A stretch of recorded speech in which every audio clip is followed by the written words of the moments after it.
Hey guys, how's it going? This is Waj, and in this video we're doing a phablet comparison between the new iPhone 6 Plus and one of the best Android smartphones right now with a larger screen, the LG G3. Both of these smartphones are fairly similar in terms of screen size, and they're fairly different in terms of internal technology and unique attributes.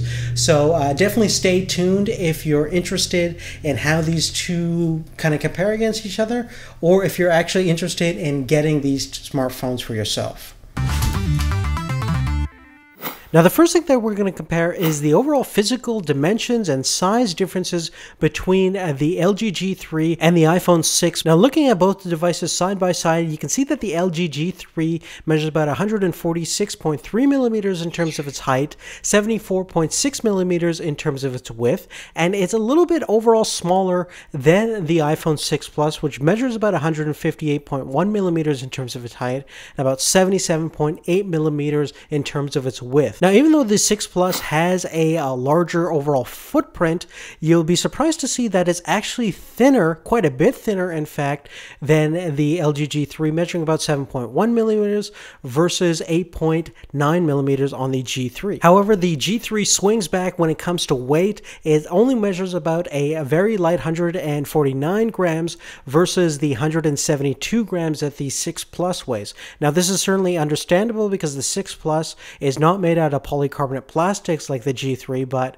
higher quality aluminum construction, and the overall feel of both these devices are fairly comparable. They both feel really good in the hand, and even though they're pretty much identical in terms of screen sizes, both measuring 5.5 inches, I really do like the 6 Plus overall feel in the hand. Because of its curved and rounded edges, it just fits very nicely. Of course, it's a larger device, has a larger footprint than the G3. The G3 certainly feels like a smaller phone. Now, in terms of the button layout, you'll notice that the LG opts for rear-mounted buttons, which is certainly interesting compared to most other smartphones that have them at the side. And of course, if you've never used rear-mounted buttons, it's kind of awkward at first and you can't really feel your way around it. So it's definitely something to get used to.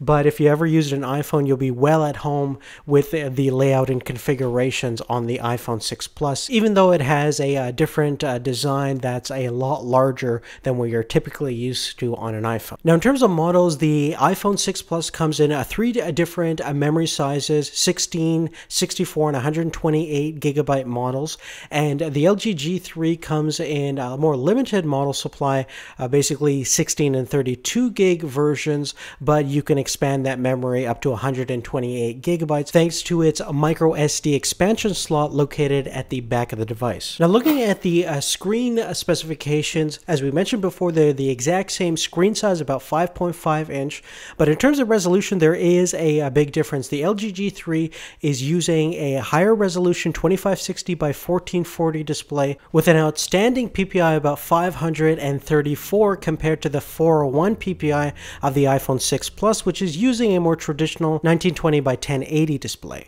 Now, one cool thing about the iPhone 6 Plus is that it has a new polarizing layer on top of the glass, which is going to get you a little bit more better viewing angles and experience when viewing the display in brightly lit sunlight conditions. They're both using Corning Gorilla Glass 3 technology. Unfortunately, we don't have sapphire crystal display on the new iPhone 6 Plus.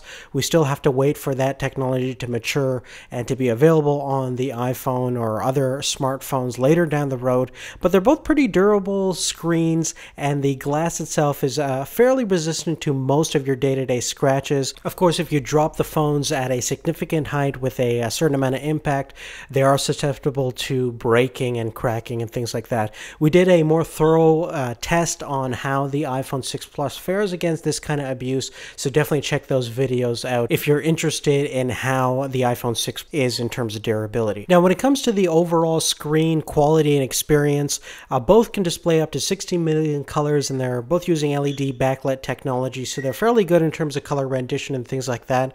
I'm not going to say one is better than the other in terms of color rendition, but because of that higher resolution, I do notice that the LG G3 just looks incredible in terms of its detail, and the amount of things you can see in photos and overall text is just pretty insane. And the 2560 by 1440 will definitely give you a better viewing experience in terms of sharpness than a 1920 by 1080 display. So in terms of display, I do definitely have to say that the LG G3 has it up on the 6 Plus in this regard.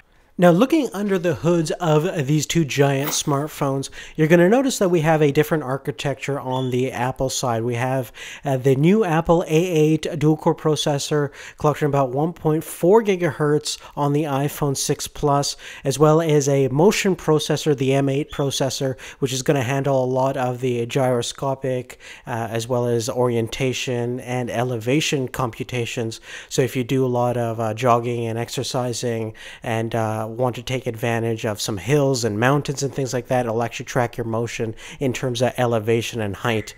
It has a 1 gig of RAM, which is kind of low for a phone of this spec, and where most phones have at least 2 gigs or more. The LG G3, if you get the 32 gigabyte version, has actually 3 gigs of RAM, and it's rocking a quad-core processor from Snapdragon, the 801 chip, clocking about 2.5 gigahertz. Now, to kind of illustrate the differences between these two processors and the internal components, we're going to start with some benchmarks. And the first thing that we're going to test is just run through the Antutu benchmark on both devices.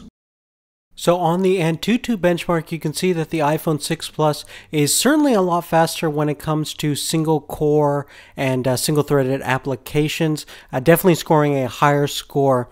Now, when we take a look at the Geekbench 3 benchmark, you can see that even though that the new processor, the new A8, is a dual-core processor, it's still faster than pretty much most of your Snapdragon chips that are currently available right now, scoring a very high score on both single-core application and multi-threaded applications. The next thing that we're going to test out is the external speaker quality. We're going to just mic up both phones, play the exact same clip, and see which one sounds best.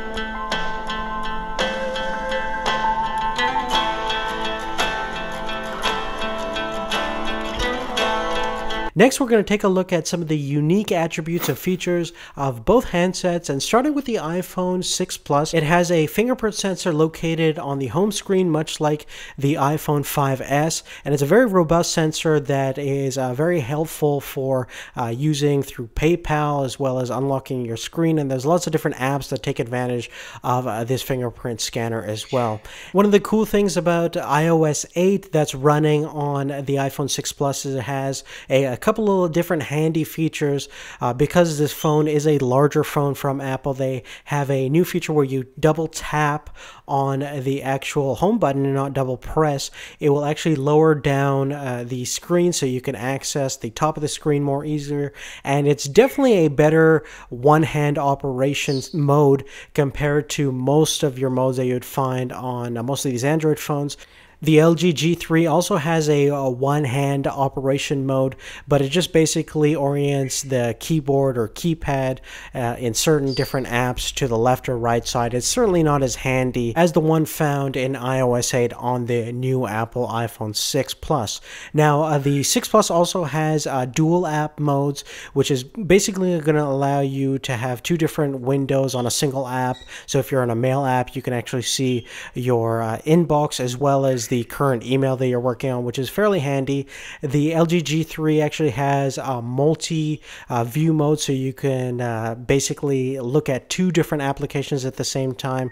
Really takes advantage of the real estate of the phone as well as the horsepower. Because it has 3 gigs of RAM, you really can do a lot of multitasking. Watch a video on one side of the screen while browsing the web or checking email on the other side. So very handy. Furthermore, the LG G3 also has smart stay modes where it monitors your eyes and your face to make sure you're looking at the screen. And if you're not looking at the screen, it'll actually turn off the screen, which is handy. It has gesture controls as well as some other features. Now, be wary that the LG G3 is using a skin designed by LG on top of KitKat 4.4, but I have to say that the skin is very tastefully done. It looks very nice and sleek, and it's better than what you would find on most third-party Android devices.